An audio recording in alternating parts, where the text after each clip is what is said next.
Hello, guys. Good day. This is Anne of Reinforce Make Love, your fellow positive reinforcer. Today, we are going to talk about the top 10, 10 simple monthly habits that quickly boosted my first house fund. I was able to buy my first house in Ireland last year, 2023. It took me 3 years to save up for that. And you know the way when you try, when you want to, when you want something so bad, you got to say no so that you can get no to other stuff in order to be fully committed to something that you want long term. Saving money to buy a house is such a huge goal, and it can be overwhelming, especially if you're working with tight budget. But the good news is that by making small, steady changes on how you manage your money, you can make a real progress towards home ownership without drastically changing your lifestyle. So, what I did was I save up more than 28% of my salary. And I even listed down in my notebook, which I still have, I'm still using the same notebook for over 3 years. I know exactly where my money is going. So after 3 years of doing that, I was able to manage getting a mortgage for myself. It's not a superhero journey, but I'm just telling you today that if you really want something, you don't take no for an answer. You don't make excuses. You do whatever it takes, and you are willing and able to pay the price in order to get that. That's why I said earlier that when you want something so bad, you have to be willing and have the guts to say no to other stuff, to keep your focus on the price, which kind of long term. Whether it's cutting out unnecessary expenses, setting up automatic savings, or making a smart investment, there are plenty practical strategies that can help you and me saving money every month. With commitment and clear plan, you see that every bit adds up, bringing you closer to your dream of owning a home. And it doesn't really, when you already plan out how you're going to accomplish such a down payment or a savings in order to buy a home, when everything is set, time doesn't really count. When you know already where your money is going, it's just a matter of time that you're going to get exactly what you want, because it's all been set. It's just a matter of time. Now, this episode will walk you through my personal experiences. I'm going to share to you the top simple habits, so which somehow could help you set yourself up for success on your journey to buying your first home. Now, the first tip that I'm going to tell you, which is basic and is also crucial, is pay yourself first. Now, other people, this can, I say it's crucial because other people can, think about paying themselves first by means of buying branded clothes, shoes, and bags, or traveling anywhere as much as they can. Now, what I mean about paying yourself first is that you treat saving like paying a bill. Each time you get paid, put some money into your savings right away. That's how you pay yourself first. Plus budgeting. So you budget something which must be set aside for those fancy clothes and holidays or vacation. It doesn't mean that you're not allowed to go outside the country or outside the town, but you have to, it's just that you have to make a budget for that in order to get that.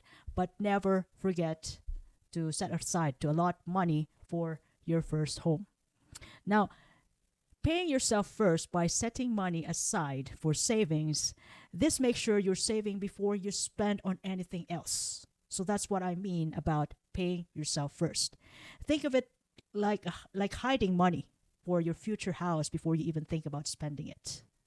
So, or in case of emergency, you can always grab some money somewhere else in your savings account just for you, rather than paying yourself by spending all your salary after bills and nothing's left.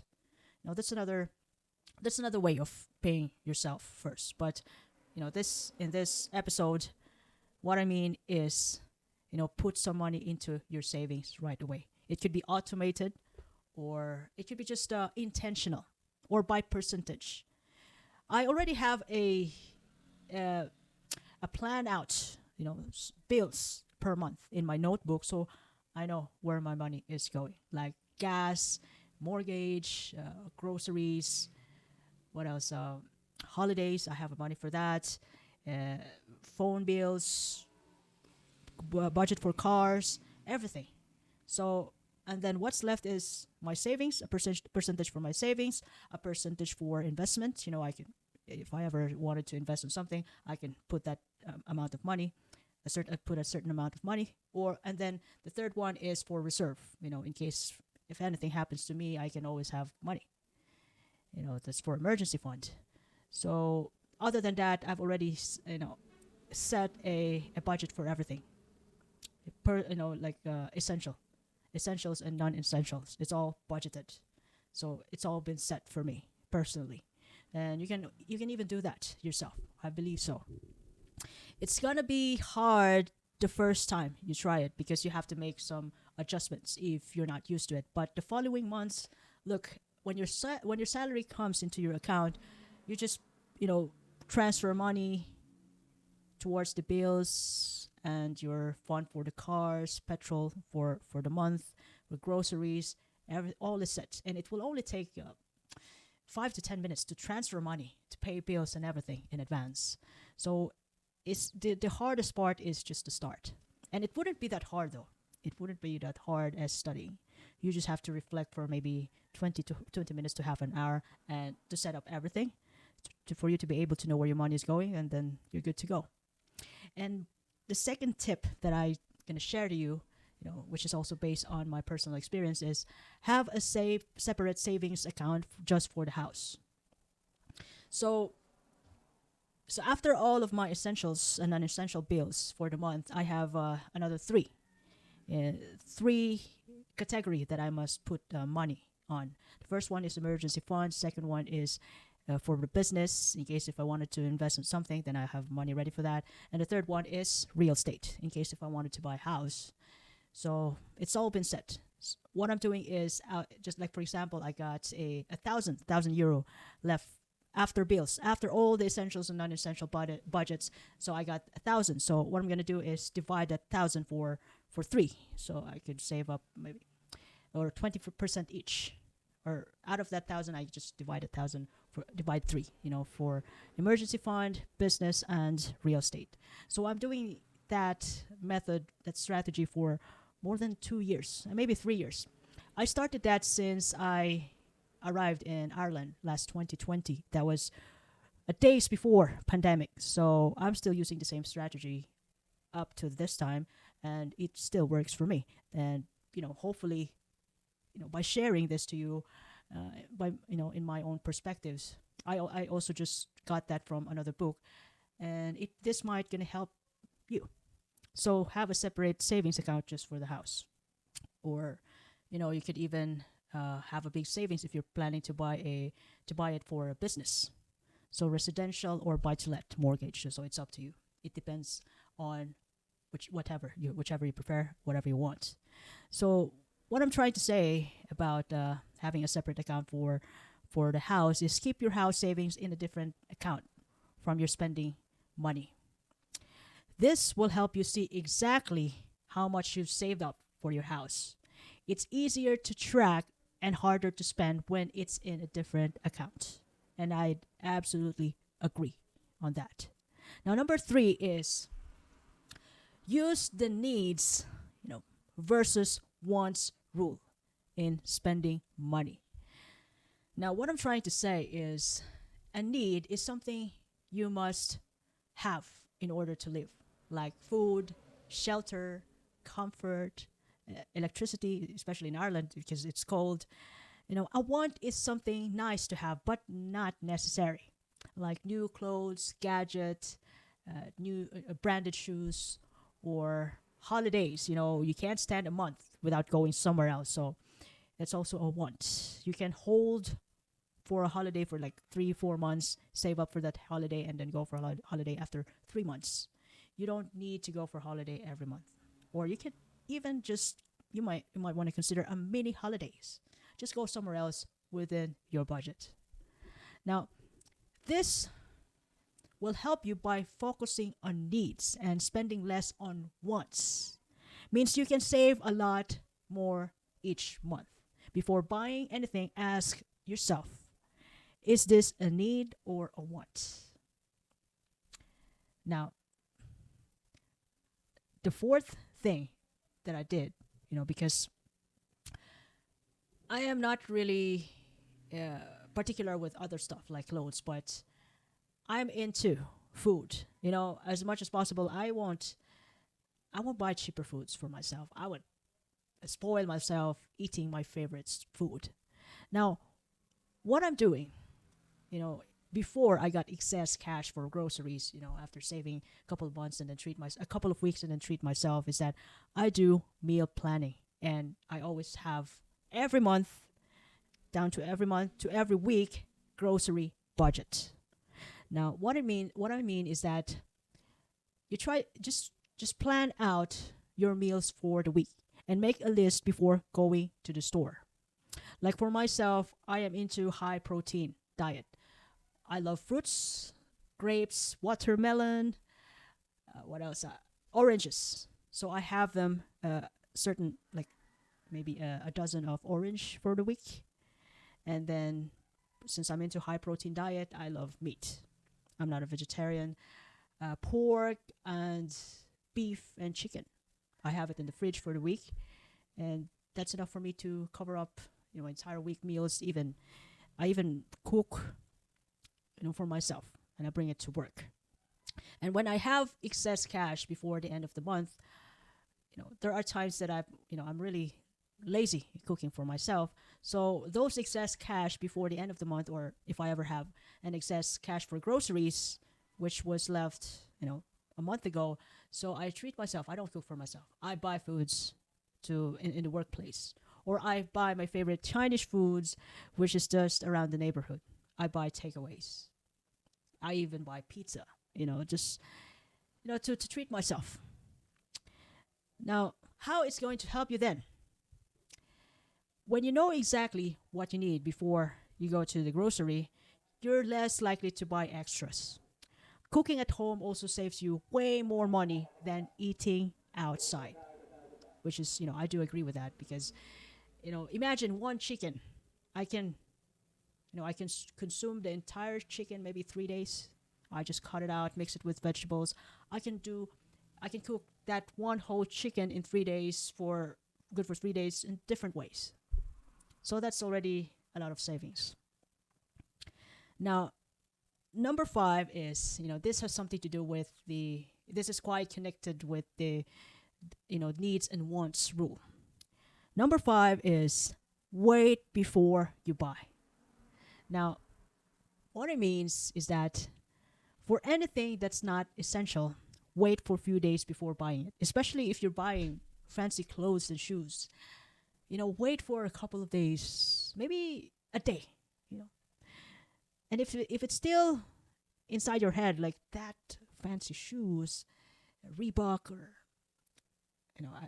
A6 shoes, which is more than €100, if it's still in your mind for after 2 days, 3 days, and you have a couple of extras to buy that extra cash to buy that shoes, then if it's still in your head, then buy it. But there are times when we are emotionally attached to a clothes or a shoes right at the moment, and then when we're out of the store, we just simply forget about it. So I'm also doing this though when I want to buy a new shoes for myself for work or for my personal use. When I try to check on the store and then the price, I'll just come back. I wait for 24 hours. And then most of the time, though, I actually change my mind. After 24 hours, I still think about buying a new shoes, but I go to another store and then I buy something else much cheaper and better and almost the same to my first shoes crush, in the previous store, which made me think to buy, to get another option. So, how does waiting before you buy helps? Sometimes after waiting, you realize you don't really need that item. You don't really need that, shoes with that kind of price. You still have other options. Or sometimes you just feel emotionally excited to have that. And when you're out of the store, you just forget about it. Maybe you're just hungry, or you thought about other needs, which is your priority, not your wants. And waiting before you buy, this can help you avoid buying things on impulse, which saves you money over time. And This is quite true. Number 6 is use cash for fun purchases. Now, what I'm trying to say about this is that set a small amount of cash aside for any extra spending each week. Like for me, after salary, I set aside an extra of 50 euro. I can do whatever I want with that 50 euro. I can buy new shoes or buy a Vietnamese food. I love takeaways. I love trying different food from, you know, different countries like Vietnamese foods, Indian foods, Chinese foods. I love foods. I love eating. So that's my trip. Not necessarily fancy shoes and clothes, just food. That's my weakness. I love it. I love trying different dishes. So that's what I'm doing. Other than mini holidays, not mini holidays by means of long drive. I love long drive. So I could go somewhere else for maybe 1 day or 2 days, sleep there, and then that's already my mini holidays for the week. So but that is totally planned and budgeted before I go somewhere else, which happens almost every month. Just long drive, gas, and one night stay. That's all I'm spending, and I have the best days of my life seeing new places. So use cash for fun purchases. So what you're gonna do is set a small amount of cash aside for any extra spending each week, and I've already said this a while ago, and it can actually help you keep you from spending more than you planned on things you don't really need. So once the cash is gone, you've spent your limit, the budget for fun. So when you finally spend it, then that's it. Spend it for shoes, spend it for food, spend it for travel. That's your limit. Because you must set that limit, absolutely, because you have a goal which is much important than that fun, quote unquote, fun purchases. Number 7 is, this is another important thing. Cut out unused subscriptions. So what it means is that look at your monthly subscriptions, like Netflix. If you're really into series and movies, then you keep your Netflix. Or if you've been subscribed with other stuff like a cable TV, if you really need that, or a Zoom call, but you're not using it, anything unnecessary, cut it out. Look at your monthly subscriptions like streaming services or membership and cancel anything that you don't use much. If you have a gym membership but you're not really going to the gym, you're only going to the gym maybe once a week, once a week for 1 hour, maybe you need to think about it. You need to reflect why you get that membership when you only go to the gym once a week. If only you're into saving money. But that is fitness, and that's a big deal.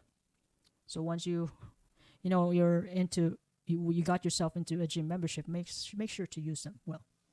That's fitness, health, that's essential. So use it well. So far, the only subscription that I have is just internet and phone bills. That's it. I don't watch. I'm not into Netflix, so I can watch my favorite movies when I want. I know where to get them. So far, I'm not also into. I don't watch TV. I'm just happy with YouTube and anything that I can have, especially podcasts. I don't really need a subscription for that. It's all free, and I don't mind the ads. It can even help me be aware about what's really going on and how to market stuff by listening to ads. So that's all the membership that I have, the internet and phone bills. Monthly fees add up. So getting rid of unused services can put more money towards your house savings. So that's what I mean to say. That's why you need to get rid of those unused subscriptions. You think about it, if you really have to ponder if it's really worth your money.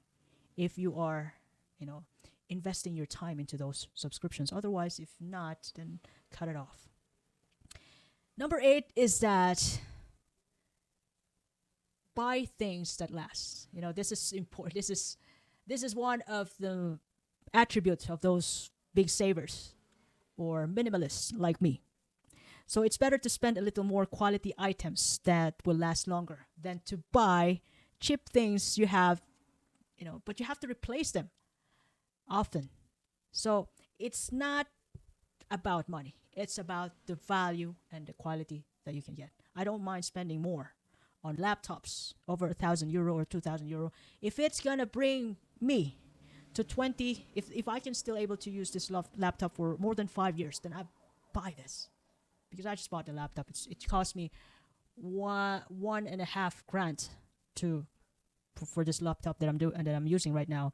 So although there are some disadvantages, but I just look at the advantages, and I already have the laptop now, and I love it.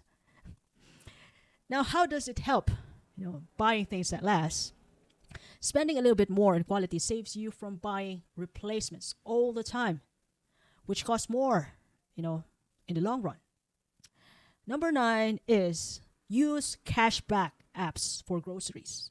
Like for me, I use Revolut. If you want to shop around online, you can use Revolut. They have a stores there which they will give you cashbacks. And for me, I gain cashbacks on my spending via Revolut. So it's not that I am promoting Revolut right now, but it is indeed true. Revolut has a great offer at the moment. So you might want to check on that. So some apps give you a little cashback for certain items at the store. So just like in Revolut. Getting small amounts of money back on regular shopping trips can add up.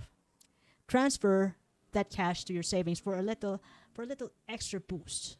If to some people they're using credit cards to buy stuff, and that can also give them a cashback or gifts at the end of the year, or it can even boost their credit score. To some people, I don't have a credit card, so to some people whom I know, they love to use credit card because of the perks. Lastly, it's important to track your progress, to be able for you to to boost your dopamine, to know where you're going, to really see how you are at the moment. It's important to track efforts, not only in savings but even other stuff. Keeping track on your savings, how much you're saving each month, and set the smaller goals along the way can keep you motivated. It can even make you happy or even happier when you see your savings growing every month. And then you finally thought about maybe, you could get another side hustle in order to boost that savings and for you to buy that house. Instead of 5 years, you could even buy that house in 4 years or 3 years. You can even cut the length of time, or the length of time on your target. So it's up to you. Watching your progress will remind you how much closer you are in getting to buy that house, your first house. Meeting smaller goals keeps you excited about the big picture of your first house and your family, or if you're single, you can rock and roll. You have all the spaces. You can even imagine like that could be your first investment. You can rent out the other room, for Airbnb. It's all up to you. Just track your progress and be excited. You're gonna get excited as it grows in time. Now, these simple steps make it easier to save extra money each month. It's just you have to remember that small changes can add up to your big savings in time. So good luck with your goals. If if you are into this savings thing and looking for other sources of income in order to buy a house.